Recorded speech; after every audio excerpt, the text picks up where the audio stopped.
Welcome back to my channel. Tonight we're getting cozy as I chat about some personal topics: self-love, body image, intimacy, and more. Don't forget to subscribe so you can come back and hear more girl talk videos. Okay, I think we're good here. To start off, we are going to talk about body image. And as you can see, I'm nervous. My relationship with myself when it pertains to body image and just growing up from childhood into adulthood, I've always been compared to children.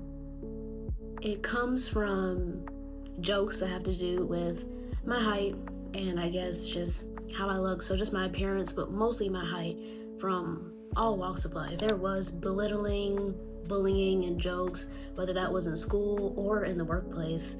For me as an adult now to hear the same jokes and to be belittled the same way that I was when I was 6 years old, 16, all the way to 23, mind-blowing, honestly. It's okay for me right now, being 24, it's okay for me to not want people to comment on my height, whether they know me or not, or whether I think I do have that right to want to be treated with respect, regardless of what I look like, or regardless if people get my age wrong or try to make fun of me because of the way I look. I know what the Bible says about appearance, and I love God for this, of course. I just wish sometimes He created me to look differently, but the Bible says that we are fearfully and wonderfully made. But then I've had conversations with God, and I rather look different to deal with the things that I have to deal with because of the way that I look. The Bible states that God does not care about appearance per se, but He looks more at the heart. And that's something I've always desired growing up. I've always desired people just to see my personality, to not want to engage in conversations just about my appearance. It's such a waste of time. There's so much more to me than my height.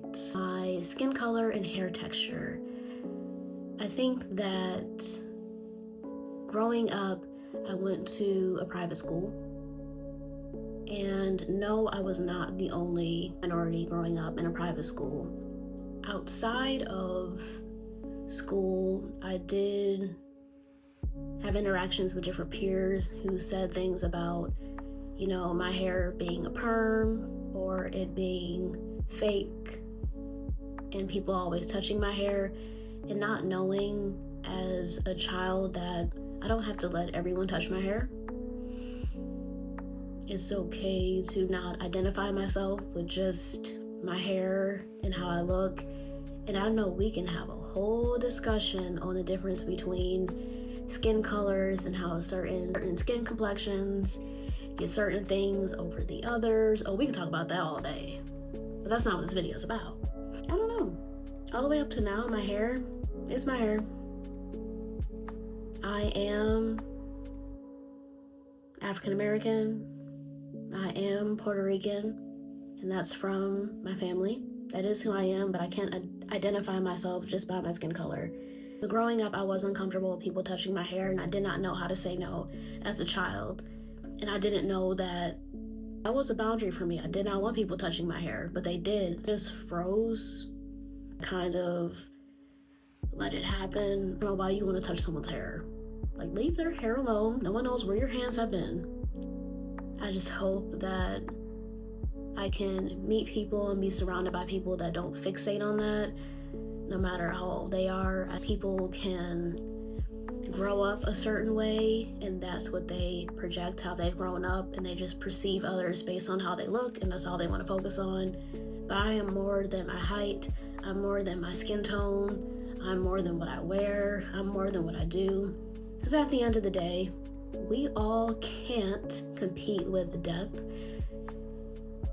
All of our times will come, and once we're gone, we're gone. I don't think the way someone appears matters more than just living life. Just live life Why do you have to comment on people's bodies? Like, leave people's bodies alone. I don't do that. I don't care. All I care about when I meet someone is how you treat yourself, how you treat others, and how both of those define you as a person, because they do. I promise you they do. And what are you working on to heal for yourself? I don't care how tall you are or how short you are.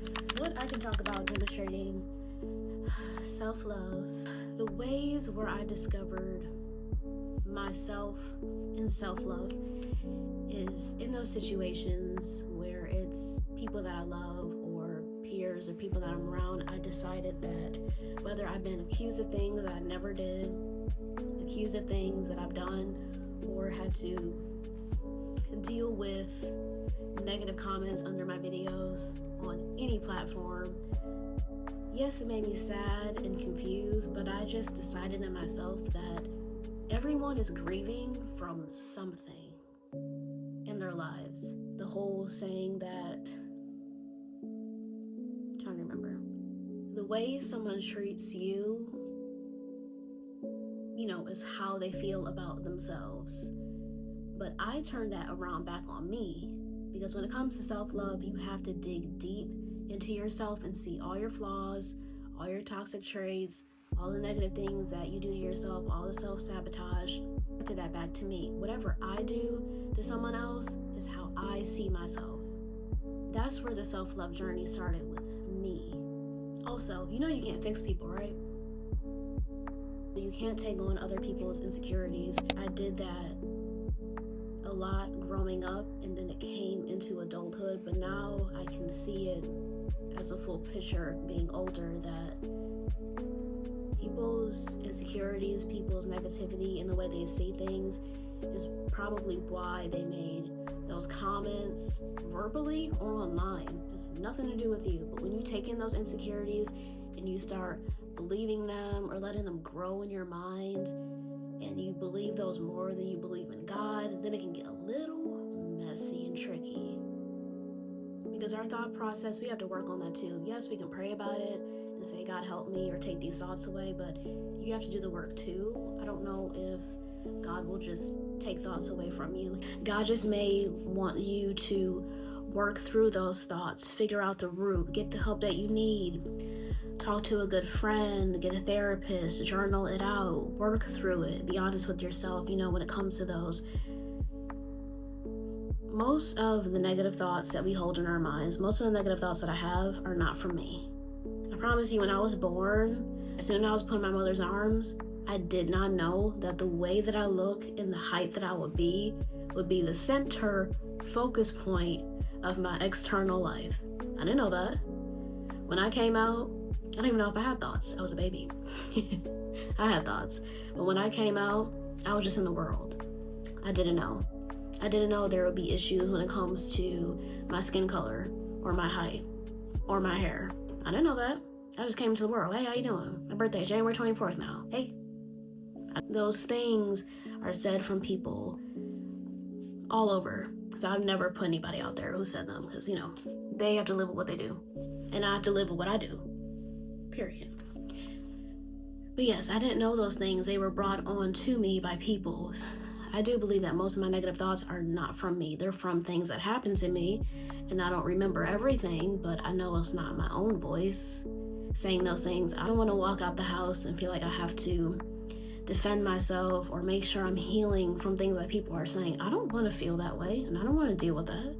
I have to know that God has things for my life. God made me this way for a reason. I don't know what the reason is. Yes, I'm fearfully and wonderfully made, and I'd rather sometimes God would have made me look different, but nothing changes, and I'm still living life every single day the best that I can. That's what I gotta do. I still have to love myself with what I'm given. I can't control how I look, but I can control how I react to how people comment on how I look, how people perceive me based on how I look. And it's not about me, and I still believe that I'm beautiful even when I don't think that I am. I truly do.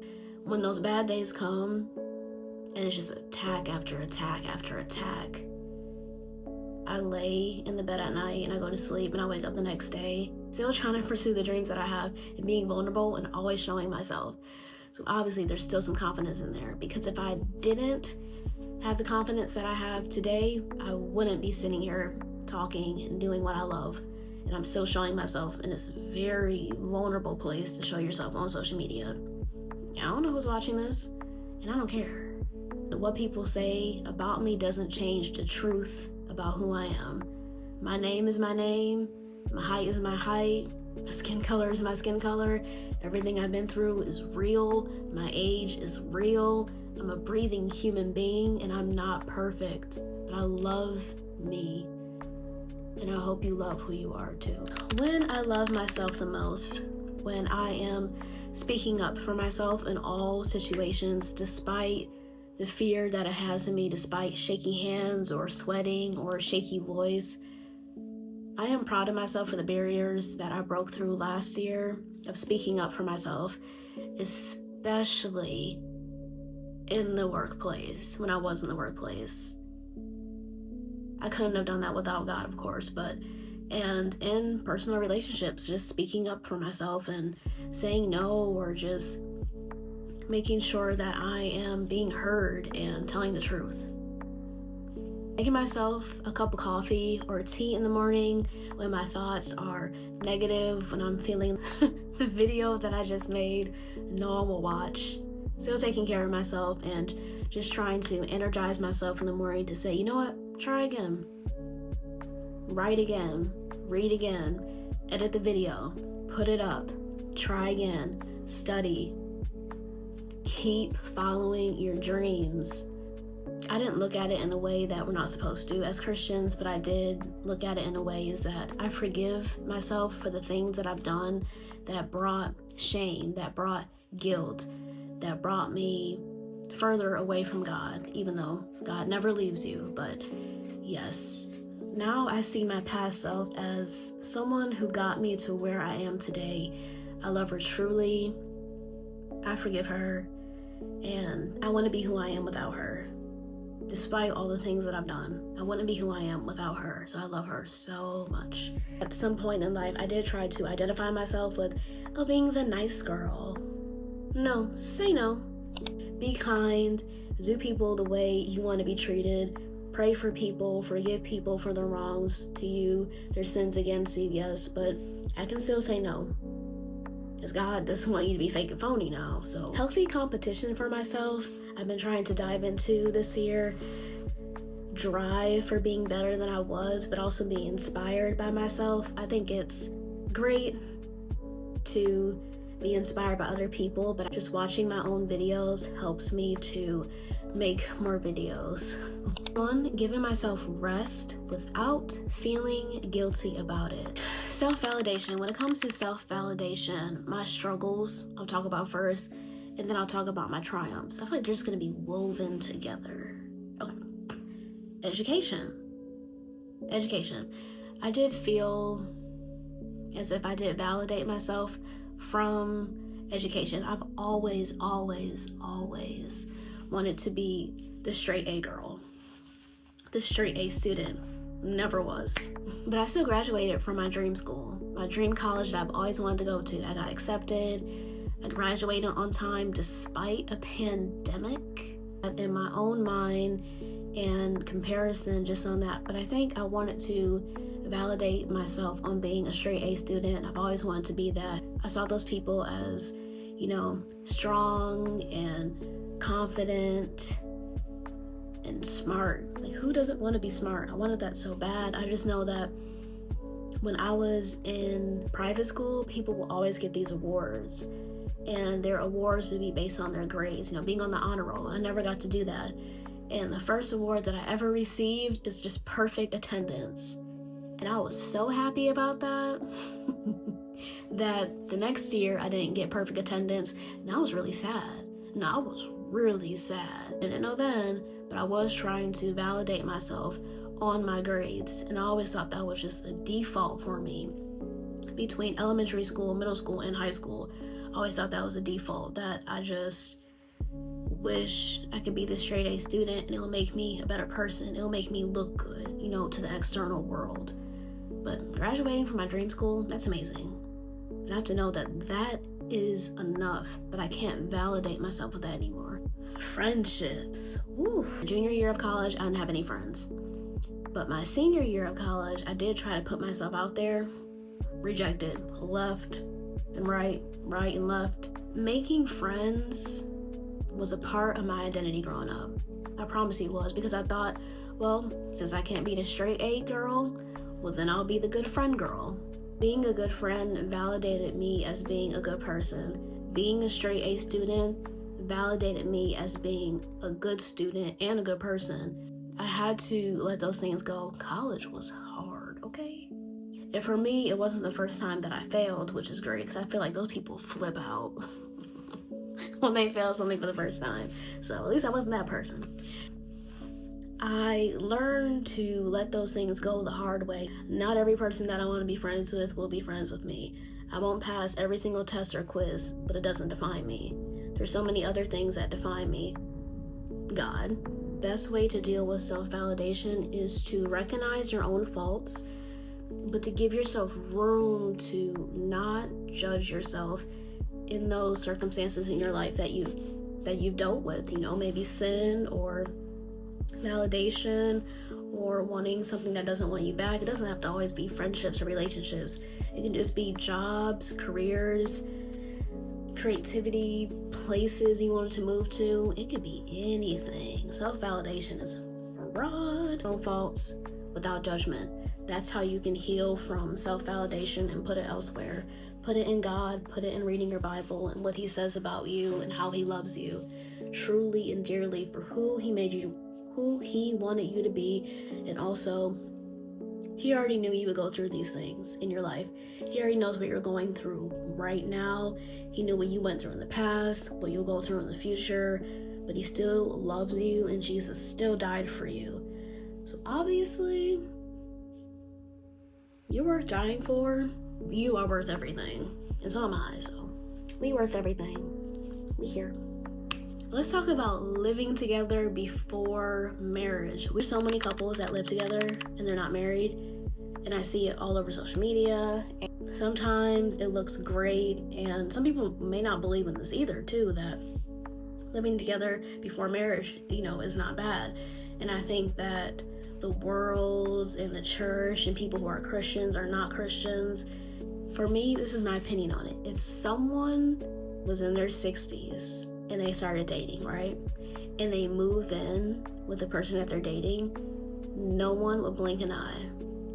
But if someone in their 20s, or even their 30s, but 20s, someone in their 20s moved in together with someone that they're dating, necks would break. They would break. And sometimes I believe that the people that live together before marriage, some people still do get married, but then some people don't. And I don't know where God lies and all of that twirling. I don't know. I don't know. And I don't judge people for it. I don't. That's not something I want for my life, not just because I grew up in church, but I wanted the picture perfect life. I grew up watching movies, romanticized meeting the right one, and all those good things. I thought that I would run into someone at the coffee shop, and then we would date, and then I would have, you know, a good successful break in my career, and that's when he would propose, and then we buy our first house together, and then we move in together after getting married, and it'd be this whole thing, and we get our first dog. But I've been thinking that way since I was 6, so it hasn't changed. I need a ring. I need a ring before I live with a man. And I don't judge people who don't need that. And I don't judge people who are against that. I don't. Because I love my joy. I want to keep my joy. Okay? I know that's right. So that's my thoughts on that. What are your thoughts? What does forgiveness play in my mental health and my self-love journey? If I don't forgive myself, then I will continue to harm myself and others. And that goes into a lot. It can be self-sabotage, keeping toxic traits, and then just putting that on other people that I love dearly. That's how I see it now. For me, forgiving myself is harder than forgiving others. I know people are people and they do whatever. This world does whatever. So what do I expect? Right. But me? I know better. What are we doing? Really? Okay. That's fine. And I can't leave me though. I can't leave myself, so I have to forgive myself. Yeah. So I have to forgive myself. So I don't hurt the people that I love and push them away and then never have them in my life again. That part. But you have to forgive yourself because you can't leave you. This world started when you came into the world. You were with yourself. When you leave this world, you will be with yourself. How do you remind yourself to love yourself when life is overwhelming? If you can give a tip to anyone in their self-love journey, what would it be? Thank you so much for hanging out with me tonight. If you enjoyed this Girl Talk episode, and share it with someone who might need to hear these thoughts. Sweet dreams, and I'll see you in the next episode. Good night. Don't you know we're all the same? We're all the same.